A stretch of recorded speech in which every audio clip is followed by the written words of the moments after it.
I think a lot of people think things don't progress very much, and we're very slow with solving problems in Parkinson's and better treating it. I thought I'll take you back to the beginning, which was that in 2009, which is where I'm going to start this story, we understood what Parkinson's disease was, and I would say our understanding in 2019 is very similar in terms of the classic features, but there was also a recognition that was starting to emerge about these so-called non-motor symptoms.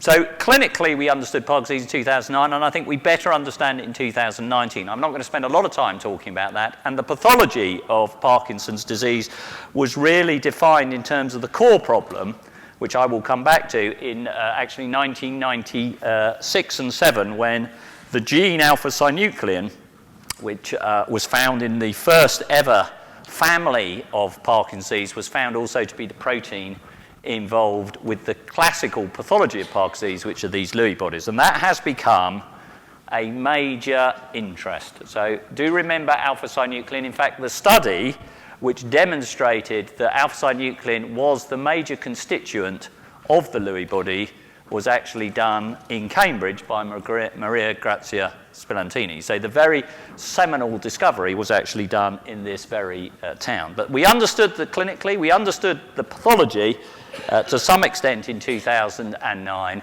and the treatment was slightly different, and I'll come back to that because the treatment has changed in 10 years. So the standard treatment in 2009, as far as I can remember, and this of course is testing my memory, and I can scarcely remember what I did last month, let alone 10 years ago, but the standard treatment was pretty much everyone got rasagiline or selegiline.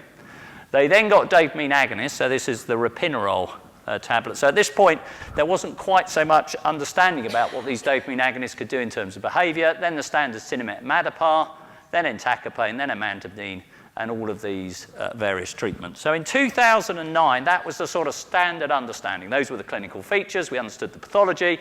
We had a standard way of treating it. So then the question is, well, what were the new ideas in 2009? And it was a bit depressing, because I don't think there were that many new ideas. So in 2009, cell therapies were dead. Disease-modifying therapies, the best people could come up with was rasagiline, maybe doing some disease-modifying effects, but there wasn't really anything else. There was excitement about this dopamine gene therapy made by Oxford Biomedica, Prosavin, which has actually now come back into clinic in a new form. And there was interest, interestingly, in 2009, around a gene therapy called Nurturin, which was similar to GDNF. So that was the landscape in 2009. There wasn't, if I'm honest, a huge amount of new things that were coming along. I'm going to talk about the idea that you can now try and model disease using cells from the patient themselves. I'm going to talk about how that, in some ways, has led to this idea of drug repurposing. You take a drug for one indication, like high blood pressure, cholesterol, and use it for another, i.e. the treatment of Parkinson's disease.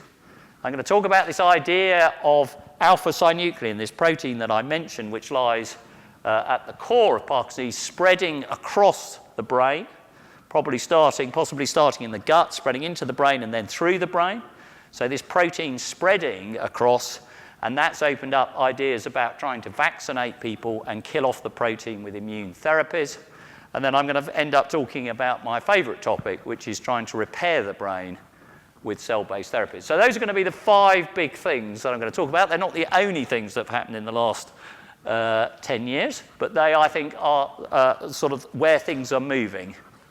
So let's start with disease stratification and modeling. So this is the idea that we take Parkinson's disease and we try and subtype it.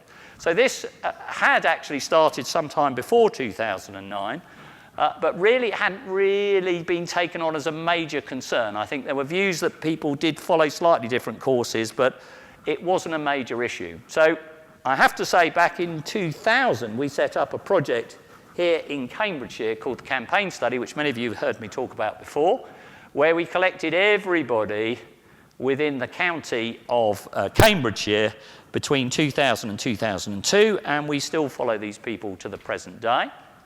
And that study was then followed up by a second study, which was funded by Parkinson's UK, called the Icicle study, which involved us and the team in Newcastle. But with this, we collected everybody who could conceivably have the diagnosis of Parkinson's disease. So we paid GPs, which are not allowed to do nowadays, £5 for every case they sent us. You could jump the waiting list to be seen in the neurology clinic. And we then saw 200-odd people who could have Parkinson's disease, of which 142 did.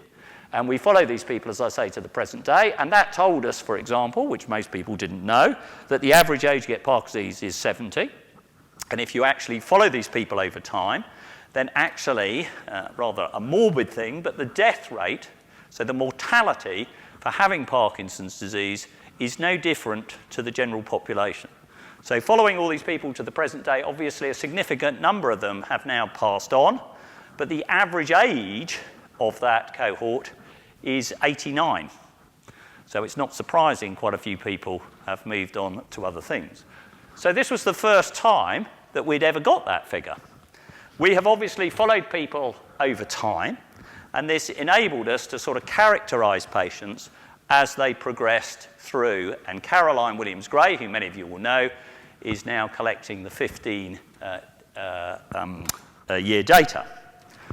Now, one of the criticisms of this type of study is we say, well, we're collecting people, we're following them over time. Do they follow different patterns? And I'll come to that in a minute. But the criticism will be, well, that's Cambridgeshire. I mean, Cambridgeshire is a funny old place. So it may just be you'll just describe it in Cambridgeshire, and it's got no relevance to any other studies anywhere in the world. And of course, I can't say that that's not true, because I'm not in any other part of the world. But we are part of other studies which have been taking place, again, which Parkinson's UK have funded, where they've taken other big cohorts of studies. So Proban takes patients who are reasonably newly diagnosed in many sites around the UK and follow them over time. And Oxford have similarly collected large numbers of patients relatively early in their disease course. And they too have come up with this idea of developing different cohorts of patients. So what is emerging is there are clearly different types of Parkinson's disease. And depending exactly which study you look at, there will be somewhere in the region of between 2 and 4. And my own view on this is that there probably is not different types of Parkinson's disease. I think fundamentally there is one type of Parkinson's disease which is characterized by the collection of this protein in cells, but actually people follow different speeds of progression. So everyone has basically the same problem, it just progresses at different rates in different people. And the question is, why is that? So we have used this data from our own study in 4 ways to try and inform us going forward. Now, I have to say, I originally did this study not to find out anything about subtypes of Parkinson's disease, but I was convinced that giving therapies in a sort of indiscriminate way to people with Parkinson's disease was never going to give us an answer, because people had slightly different forms all going at different speeds, so we would not be able to see clear signals. So I wanted to know who was best to treat with what. What we came up with was that we could define there were 2 sort of extremes, if you like, of Parkinson's disease. So this is a spectrum. So there were a group of people that we have seen who tend to be slightly younger, and the cutoff here for younger is actually 72, who can have some subtle thinking deficits when they first present to us in the first year of their diagnosis, who do extremely well. And they progress relatively slowly. And there is another group of patients who do less well. They tend to be the older patients who have these thinking problems, of which the 2 major problems which we picked up in clinic. I have to say, we spent hours doing computer testing on these people to pick up deficits. And at the end of the day, you had to ask people to name as many animals as they could in 90 seconds and copy interlocking pentagons. So the whole assessment, which used to take 5 hours, could be distilled down into about 5 minutes. And this showed that if people couldn't name, and don't do this now, couldn't name more than 20 animals in 90 seconds and couldn't draw these interlocking pentagons that some of you would have seen on some of the tests we do, they actually were going to run into major thinking problems early on. And these patients would sadly develop a relatively early onset dementia with their Parkinson's disease. Now, part of the problem when you do studies like this is people don't want to know this. But actually, I think this has major implications for how we can move this disease and treatments forward. So we used our data to say we think there are subtypes of disease. There's a group of people who are going to do extremely well. There's going to be a group of people who do not so well. And there will be some people in between. So we can describe it. The next question is, well, why? So what's different? Well, the big difference, for which nobody has an answer, and it's the slightly neglected problem here, is age. So no one really knows what goes wrong with aging, except it does clearly go wrong, and this clearly impacts on it.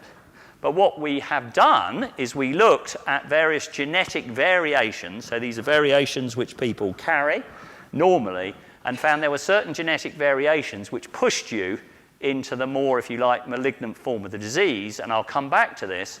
Inflammation, your capacity to mount an immune response, and your inflammatory response, the type of things you see with asthma and such like, may actually determine, to some extent, where you're going with your Parkinson's disease. And we can study this using cells from patients, and I'll come back to that. So starting off with this population, we can define people follow different groups. We can say there's this spectrum from those who are going to do well to those who are going to do less well, and we can start to explore why it is that some do well and some do badly. The next thing we wanted to do was, can we use that information to predict where people are going to go when we first see them in clinic? And so we did this ourselves, but we have also done it with other groups. So this is a group from Harvard, where they have collected large groups of patients together, and you can start to develop these models of predicting where people will go. And in our own study, we have developed various models like this to show that from diagnosis to developing problems with balance, major problems with balance, typically takes 46 months. Now you sort of think, well, why do I need to know that? Why is that interesting? The reason I think this is sort of interesting and important is if you come up with a therapy that you tell me stops Parkinson's disease or slows it down, and I take a bunch of people in the first couple of years, and they do not develop problems with balance and falling till 66 months, then that is a major advance. Whereas at the moment, what we tend to do for a lot of these disease-modifying therapies is we use scales like the Unified Parkinson's Rating Scale, which we don't really know what it means, and we sort of say, well, you're better by 5 points. So if you saw the GDNF program, they were all better on the UPDRS, but the question is, I don't really care. Do I feel better? Whereas actually, if we could delay things like falling or delay problems such as major thinking problems, that will make a major impact in people's lives. So milestones rather than these scales may be useful. We have also developed this, or Caroline has developed this. This looks marvelous, isn't it? It's a huge, big equation at the bottom, but basically all it says is we take a few motor scores. It's our old friend, the animals. Because we did it with the Dutch, we had to correct for language. And you come up with this calculation which can predict where people will go over the next few years. Now that is also important because if I'm going to do something rather aggressive, like stick cells in your head, or stick growth factors in your head, or stick genes in your head, not many people want to have holes drilled in their head and nothing done. That's not really what you came into, but this is how people see that you need to do trials with placebo-controlled arms. If I can predict that you should be here in 3 years' time, I do an intervention and you are not there, then I know I've made a difference without having to have sham surgery or control arms. So this opens up the possibility for some of these more aggressive therapies. We can predict where people will go, and we can now treat them, and if they don't get there, then we've made a difference without having to give people placebo and sham surgery. So I think this type of modelling has huge potential for how we take this forward. And the final bit we used this data for was to, as I said, predict how to do better clinical trials based on the fact we can say when people first present where they're going to go over the next few years. We have some idea why that might be, and then we can pick our patients so that we can actually do the trials as are appropriate. So this group over on this side, the younger patients, we would say have a disease that's pretty much around dopamine. That's where it seems to be. That's where the action is for many, many years. And so that is the group that would be perfect for therapies designed to replace dopamine, whether it be cells, growth factors, or genes. Now, this group over here, who sadly do less well, where they have a more malignant form of the disease, rather than be ignored, which is what tends to happen at the moment, they get binned because they're not the ones we want in our trials, would be the perfect patients for actually using disease-modifying therapies. So if I had something that could really stop Parkinson's disease, and I enrich for this group of patients, so if I have 20 patients at presentation who have all of this with these particular genes, I will know at 5 years 12 of them were probably demented. If I have a disease-modifying therapy and in 5 years' time no one's demented, well, it's over. I mean, it's solved. Whereas what tends to happen is you get 200 patients of this type, you treat them for 1 year with your disease-modifying therapy, and then you say, I'm not sure it's really made any difference. And so this, I think, has been a major problem with a lot of trials, that we have not selected the optimal patients. Conversely, if we mix these patients up, you can lose the benefits from some of these types of therapies. So if I took, for example, 20 people, 10 over here, 10 of these, I give them the best dopamine cell therapy, I give them the best growth factor, I give them the best dopamine gene therapy, I wait 3 years, at the end of 3 years I say, do you feel better?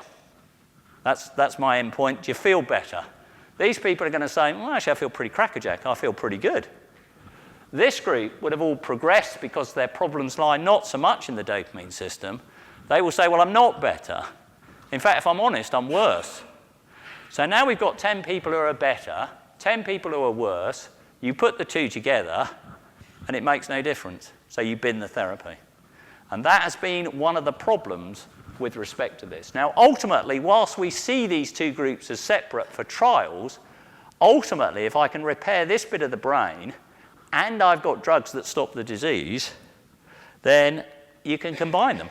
There's no reason you couldn't. So I think the future will be people present with their Parkinson's disease, you chuck in something to sort the dopamine side out, and then you add in these disease-modifying therapies. So I think stratification, understanding different subtypes or different causes of Parkinson's disease, has had a major way in which we think about how to bring new therapies to clinic, what's underlying the problems in Parkinson's disease, and developing models which allow us to predict more accurately where people are going. So, sort of linked to that, coming back to something I said earlier, what of course I now want to do is, having described all this and its therapeutic implications, as I said, I want to know what's the difference between these two.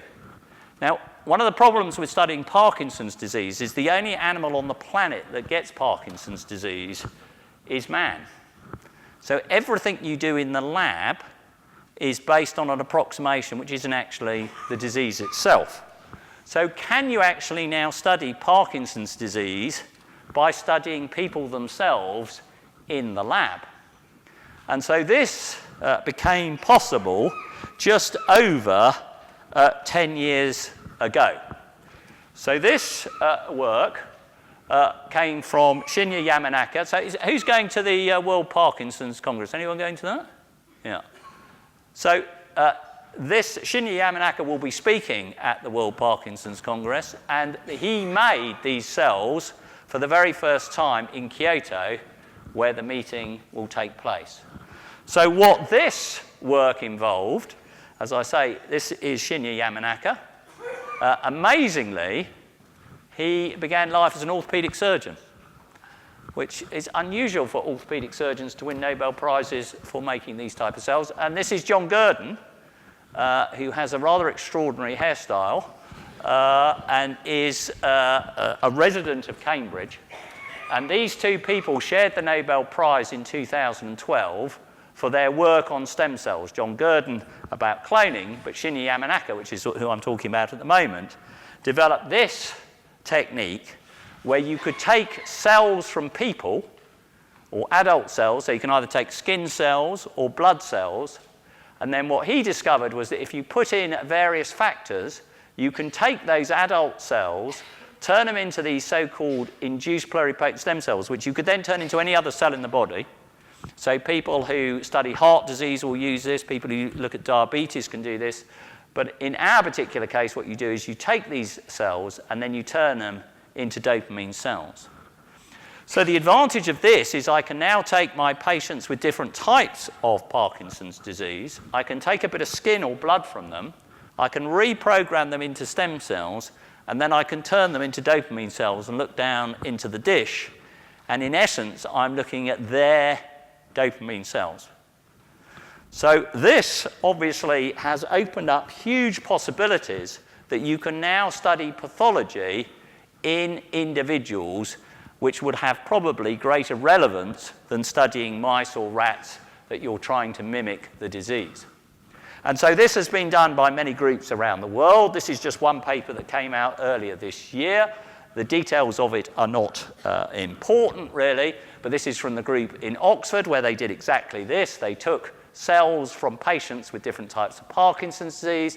They made these induced pluripotent stem cells. They turned them into dopamine cells, and then they studied the pathology within those cells so they could identify what the problem was. So this has been a very exciting new development in actually modeling disease from patients in the lab. And that only came into existence in 2007. It was first done in human cells to make iPS cells. And really studying disease only began in about 2008 and 2009. So this is a very new discovery. We ourselves have taken a slightly different approach based on the same principle. What we have done, and some of you may have been involved in these studies, is we take the skin cells just like they do for this iPS work, and we directly convert them into nerve cells. And so you take the cells, grow them up, and then turn them into nerve cells, and we've done this with our colleagues in Sweden. And the reason we've taken this approach is the problem with this technique is you take the skin cells, you reprogram them, and turn them into nerve cells. If you reprogram something, you put it back to its youth. So the problem is that although these are dopamine cells derived, if you like, from the patient, they are actually a few months old. So that is what your dopamine cells would look like when you were first born. If you take the skin cells and do this, where you directly turn them into nerve cells and don't take them through this stem cell stage, then you retain age. So now you can look at nerve cells which resemble those in the brain because they retain the age of the patient. So we now have this technique up and running, and of course this allows us to now start to see what goes wrong. So what are the problems in the different types of Parkinson's disease, which is a starting point, but what can you do about it? That's more of the important point. So obviously if you can actually study what goes wrong, you can start to think, how can I target that? But now what's really taken off in the last in a few years is this idea of drug repurposing. So and this is something that Parkinson's UK have taken on, as well as the Cure Parkinson's Trust. So the idea of this, just to reiterate it, is you take drugs which are already in clinical use, and you can then quickly translate them into patients. So the beauty of this system is I don't need to spend a lot of time working out whether it's safe, what's the dose, what are the side effects, because they're already in clinical use. So you can quickly switch it into a clinical trial. Now, obviously, there are thousands and thousands of drugs out there, so how do you know what are the right drugs to use? Well, obviously, we can now take our cells, so we make our induced neurons, or you make your iPS-derived dopamine cells, you chuck on all these drugs and say, which of these drugs actually seems to stop the problems I'm seeing in my cells in the dish? And ultimately, of course, what one imagines is you could take individual cells, you could take patients, their own cells, grow them up, turn them into dopamine cells, and then say, I'm going to chuck all the drugs on. For you, Rimenidine is the drug that works well on your cells. So I'm going to give you Rimenidine. So the ultimate aim of all of this is personalized medicine. And whilst we're quite a way behind to some extent in Parkinson's disease, this is where cancer's gone. So when I became a doctor, hundreds of years ago, if you had breast cancer, you got it treated in one way. That's how it was. Nowadays, they can take breast cancer, they can grow the cells, they can type the cells, and they say, this actually is this type of cancer, you need this treatment. So this idea that you can actually use patients' cells to predict how they will respond and then have more personalized medicine is something that is coming, I would say, for Parkinson's disease. At the moment, it's very much around, can we identify drugs that might be useful? So this is a slightly old paper now. This was from the very first linked clinical trials, which was, as I say, set up by the Cure Parkinson's Trust, and it meets every year. And what we do is they put together a portfolio of drugs which have preclinical evidence, including in these animal models, drugs which might be useful for Parkinson's disease. So you can see here, it's a bit difficult to see, simvastatin, drug everyone's heard of, used for cholesterol. There is preclinical evidence that this can help cells grown from people with Parkinson's disease. It may work against inflammation. That's now in a clinical trial. There are other drugs here. For example, just trying to find another one that people may have heard of. Trelarose, which is a type of sugar. Sativex, which is a spray, is also metformin, another very common drug. So these drugs are now entering into clinical trials. And as far as I know, there are currently trials of these drugs up here, which are these so-called GLP-1 agonists. So these are drugs which have been around for 10 or 15 years in diabetes. Isradipine sadly just failed a clinical trial in America, but it was a drug which is used for blood pressure. Nilotinib's a trial going on at the moment in the States, which is a drug that was developed for cancer, but in low dose may be useful for Parkinson's disease. Ambroxol is a cough mixture, which may be useful in certain types of Parkinson's disease. Tony Shapiro has taken that one in London. Simvastatin I've mentioned. Deferapone is a drug that binds to iron.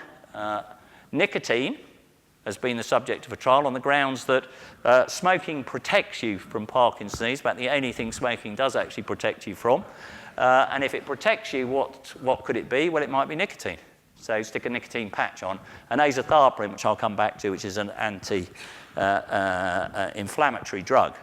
And just to illustrate how this has progressed, I'm going to take you through very briefly the story of Exenatide. So Exenatide is a drug which has really been taken forward by Tom Faltney in London. This is a drug which is used for diabetes. It has been used for diabetes for many years. And what Tom did was he decided to try a study which was published in 2013, where he took patients with Parkinson's disease and they injected themselves with Exenatide, which is how you give it. And he followed people over 12 months, and then they actually stopped the treatment at 12 months to see whether there was a benefit. And although it's difficult to see, this is getting worse, this is getting better, this is thinking, this is movement. And what you can see is during the course of the study, people actually improve. This is getting better on the thinking, not progressing on the motor side. And so it seemed to have some sort of benefit. Now, in this study, everyone knew they were getting it, so there were worries about placebo effect. So he then did another follow-up of this, where the treatment was stopped after 12 months. They followed them for a further 12 months. And interestingly, all the patients who had taken the Exenatide seemed to do better than the people who had not taken anything. Now, they hadn't had placebo, and one of the difficulties with this study was to make the placebo, which is an injectable form of nothing, would cost about £250,000. So one of the problems with these trials is actually placebo can be more expensive than the active drug itself. But this was encouraging because it suggested that this drug, Exenatide, may be slowing down the progression of Parkinson's disease. And this is a drug, as I say, which is widely used for people with diabetes. So what Tom then did was he did a proper double-blind placebo-controlled study where people were randomized either to be injecting Exenatide or injecting nothing, or injecting, a saline equivalent. And this was then published 18 months ago. And those on Exenatide seemed to improve. So there seemed to be some improvement in people on Exenatide at 12 weeks, which persisted up to 60 weeks, compared to those who had had placebo.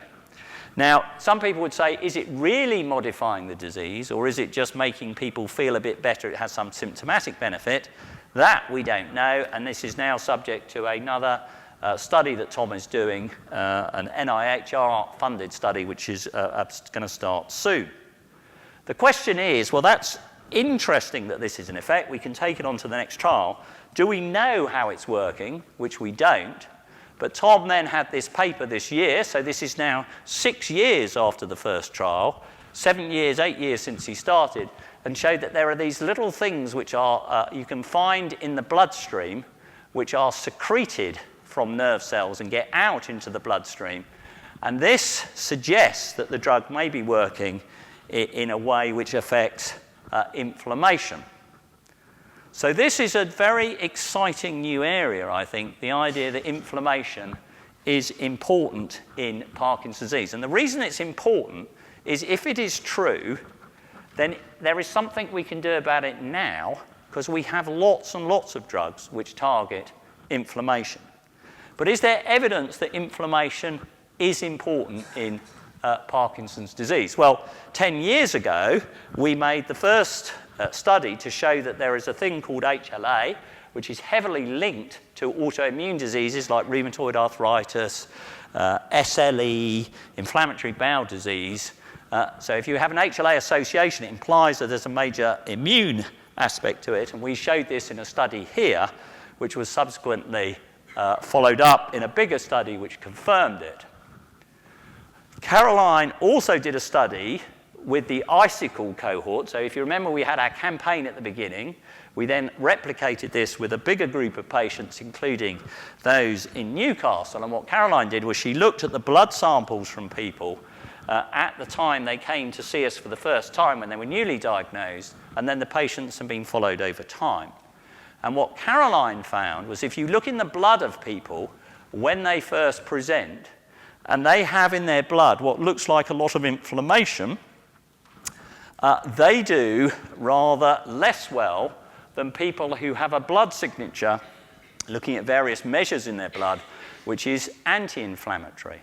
So over a 3-year period, if you took the blood here, which is when it was done, if you had more inflammation in your blood, then by 3 years you had progressed further with your motor, and your thinking had got worse compared to people who had an anti-inflammatory profile at presentation. So this is suggestive that inflammation in your blood, or measures of inflammation in your blood, may in some way be indicating that inflammation is important in driving this disease. And more recently, this is a study which has come out of America, and Caroline has a similar study based on all of the GP records, I think, for most of the UK, showing that if you are on immunosuppressant drugs, so things like azathioprine, some of you may know, or drugs which are there to suppress your immune system for whatever disease you've got, like rheumatoid arthritis, your risk of getting Parkinson's disease is reduced by about 3-fold. So people who take these drugs actually have a reduced risk of getting Parkinson's disease. Now, there may be various explanations for that, but it does suggest if you suppress the immune system, you are in some way protected, and Caroline's data would also suggest that it slows down the progression of the disease. And interestingly, when we looked at our campaign study, that study I showed you right at the beginning, all of the patients in our study who were taking non-steroidals, so these are things like naproxen or brufen, or aspirin and steroids, they were the patients who, at least over the first 6 years, seemed to be protected from developing major thinking problems. So there seems to be a sort of mounting evidence that inflammation may be governing the risk and the progression of Parkinson's disease. Now, further to support this is work that has come out of studies which Caroline and myself have done in Cambridge, where we have collected the brains of people in our campaign study who kindly donated their brains when they died so we could study it, to look at what we could find within the brain and could we match that to what happened to them in life. So we looked at the protein, alpha-synuclein, and we looked at microglia, which is a measure of inflammation, in different brain regions. And what Nina, who's the PhD student who did this, found was that the best correlation of how people did in life, so how badly they did in life or how well they did in life, actually related not so much to how much protein they had in their brain, but how much inflammation was going on in the brain. So this has led us to have this new idea that what actually goes on in Parkinson's is it begins for whatever reason, but that these proteins somehow trigger an immune response, which isn't just within the brain, it's within the whole body. And that body immune system gets into the brain, and the brain influences the peripheral immune system, and the two feed off each other. As a consequence of which, if we can suppress the immune system with a drug that works in the periphery as well as in the brain, could we slow down the disease and stop it progressing in the way that we think? And so Caroline has set up a new trial, which is soon to begin, using this drug azathioprine, which is widely used in neurology, to see if we can actually slow down the progression of Parkinson's disease. So this is drug repurposing, but it's drug repurposing around a very specific area of therapeutics. So that then takes me into the next area of therapeutics. So we've looked at subtypes of Parkinson's disease. So I would say stratification has been important in defining where people are on the spectrum. We can then use that information to predict where people will go. We can use it to actually model disease in the lab and understand how different types of Parkinson's disease behave and what the pathology in the cell is for that. We can then use that information, both the clinical data and the lab data, to think about using new drugs with drug repurposing.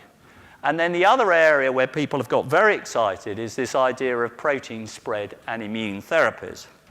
So this work goes back to some extent to the turn of the century, when there was a very famous neuropathologist in Germany called Heiko Braak, who said that when he looked at hundreds of brains from people, some of whom had Parkinson's disease, some who didn't, he stained for this protein alpha-synuclein and said, actually, if you look at it, the main problem begins here at the bottom of the brain. This is your brainstem. Your eyes are here, back of your skull here. Then this bit gets affected, then this bit, which is where the dopamine cells get affected, and then it spreads throughout the rest of the brain. And he did this based on staining and said that's what we see. So one assumption would be perhaps the disease begins here, passes up here, and then passes through the brain. And this bit of your brain is connected to your gut. So perhaps it begins in your gut. The protein alpha-synuclein changes in your gut, trundles up here, affects this bit of the brain, and then spreads through the brain. That's one interpretation. Evidence in support of this emerged 11 years ago, so just before this 10-year threshold I've been talking about, where patients who had had transplants of dopamine cells derived from fetuses, so these were fetal dopamine cells, were transplanted into the brains with people with Parkinson's disease, and I'll come on to say what their clinical effects were.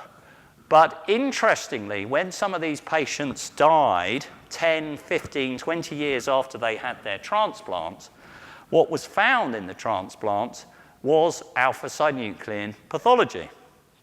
And the question is, well, why is that interesting? Well, it's interesting because these dopamine cells in the transplant are only 10, 15, 20 years old. So they should not have alpha-synuclein Lewy body pathology because you do not see Parkinson's disease in people who are 10, 15, or 20 years old. So how could these transplants have developed the pathology of Parkinson's disease? So the hypothesis came to be, so this is 10 years ago now, that what is actually happening is that the reason these transplants have developed the pathology of Parkinson's disease is because the pathology from the brain into which they were put has spread and infected the transplant. So the pathology in the host brain has now caused problems in the transplanted cells.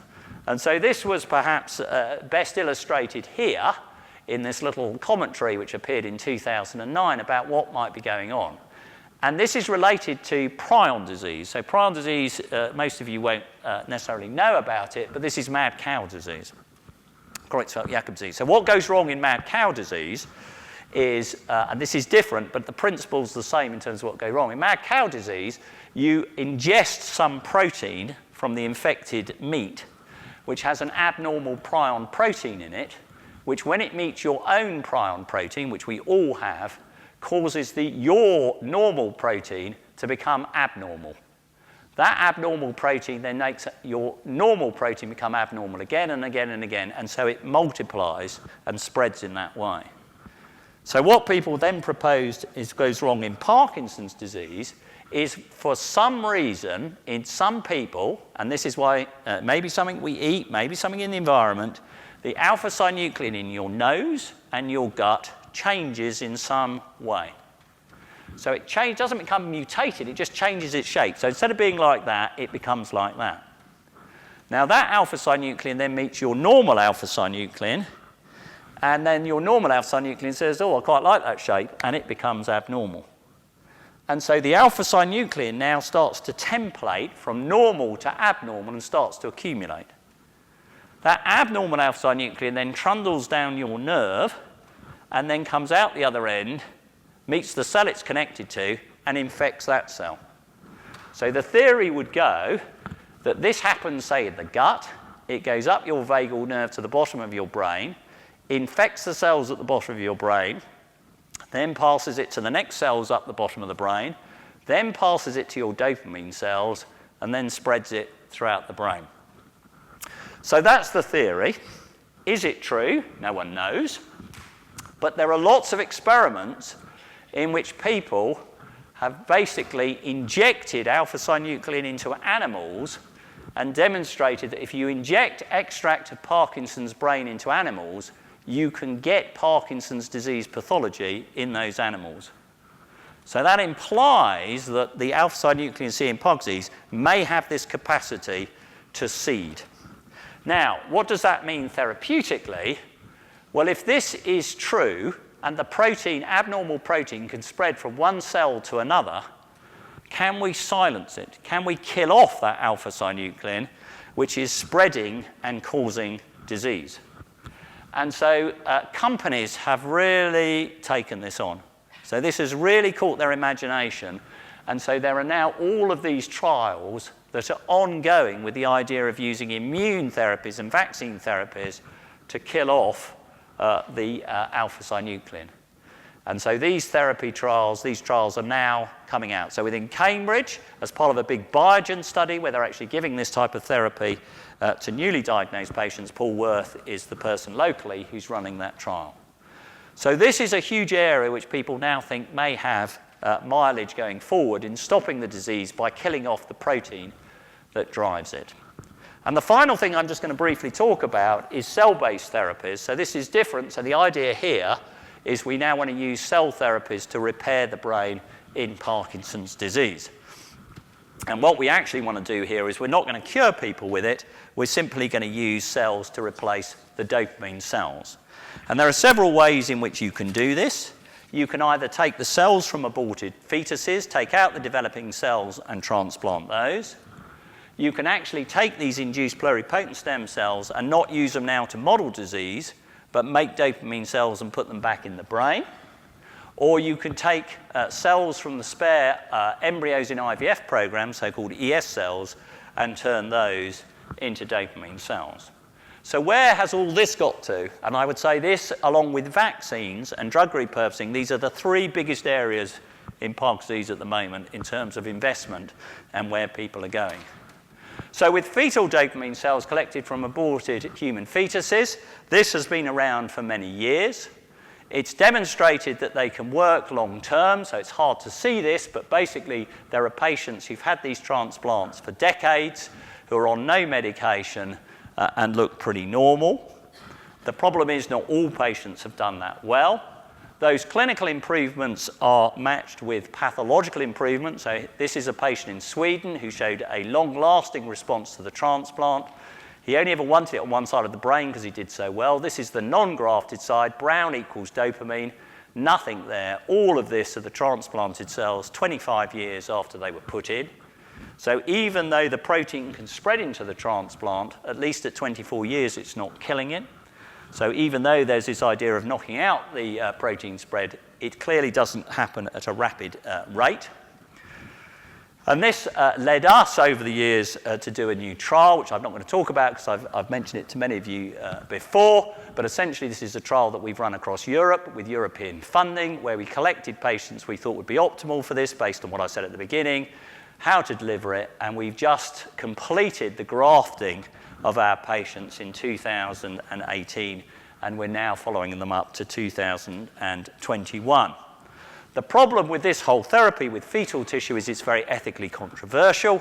It's also extremely difficult to do because it's very hard to get sufficient tissue. So for the 21 transplants we did in this study, we had a further 87 surgeries cancelled because we didn't have sufficient tissue. But recently, this field has become a very hot topic because the protocols for making dopamine cells from stem cells has become very easy to do. So this paper, which was published in 2011 in New York, showed you could take human embryonic stem cells and turn them into dopamine cells, and they worked in these animal models in Parkinson's disease. It's also been shown that you can do this with using these so-called induced pluripotent stem cells. So Jun Takahashi in Kyoto, who works with Shinya Yamanaka, took patient cells, so he took skin cells from people with Parkinson's, skin cells from people without Parkinson's, turned them into dopamine cells, transplanted them into monkeys. 2 years later, the transplants looked healthy, whether they came from patients or not, and the monkeys were better. Based on that, he announced that he was going to go to a clinical trial in July of last year, and in November of last year, they grafted their very first patient with iPS-derived dopamine cells. And that patient, as far as I know, is doing very well when I spoke to Jun last a couple of weeks ago. In terms of embryonic stem cells, where has this gone? The protocols are there. They work extremely well, so we can always get them to work in our animal models. The cells we produce make these hugely beautiful dopamine cells with fibers that grow out. And this is now heading towards clinical trials. So in the UK, we are currently making the cells at the Royal Free in London to do the preclinical testing with a view to a trial next year. In the United States, they're waiting for the FDA to give them permission to start their first clinical trial. And this, as I say, has taken over in the last few years. So in Europe, we're part of a group with Sweden, STEM-PD. Novo Nordisk, who many of you will know, the fourth biggest pharma company on the planet, has now a massive program on cell-based therapies for Parkinson's disease. There are trials in China.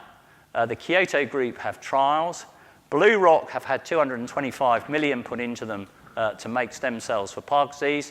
Cellular Dynamics near Chicago have had 165 million from Fujifilm to make stem cells. There are two other companies that I can't mention that have at least 500 million going in to make cell-based therapies. So in the last 3 years, over $1 billion has gone into making cell-based therapies for Parkinson's. So this is moving fast to the clinic. So a lot has changed in the last 10 years. I know many people tell me that much hasn't changed, but the landscape is very, very different now. So what I would say is that obviously we treat it slightly differently nowadays with these drugs, but my vision would be that in 2029, when I come back to give this talk, these therapies will be more of historical interest than actual use. So these type of therapies, hopefully, will become less necessary as we move towards developing better therapies. Those better therapies will need us to better understand how to stratify patients. So which patient would be best suited for what therapy in these early trials, but ultimately everyone could have combined therapy. We have better ways of modeling it, which is not only going to allow us to do drug screens and drug repurposing, but we're going to come up with completely new therapies based on things we discover in models which are based on patients, not on rats or mice or worms or fruit flies, but from patient cells themselves. Drug repurposing is going at great speed, and there may be some big hits in that, or there may be some hits which will allow us to take that forward. Protein spread is in trial at the moment. Whether it will work or not, I don't know. But it's a very active field at the moment, and in the next 10 years, we'll know whether this is going to work or not, because there are so many trials going on. And in the next 10 years, there will be cell-based therapy trials in Europe. There will be cell-based therapy trials which are already happening in Japan and in America. So these trials are all happening. So in the next 10 years, all of this is going to tell us where we are with Parkinson's disease, and ultimately, I think we will end up using a combination of these therapies, and then the challenge will be, why do we wait until people present with their Parkinson's disease? Can't we get them before they ever get it? Can't we pick up this so-called prodromal Parkinson's disease, where they may have subtle motor problems, a loss of smell, act out their dreams at night, and we can move the whole therapeutic approach back another 5 or 10 years and stop people from ever getting the disease. And finally, I just want to thank all the people who I have the good fortune to work with, both within Cambridge, my good colleagues in Sweden, and other major international organisations which have helped take this forward. All the funders, including Parkinsons UK, and this is my research group, which looks as though it's taken in the height of summer. This was taken on our lab retreat in Newmarket in mid-February, where the temperature was 22 degrees. So thank you very much.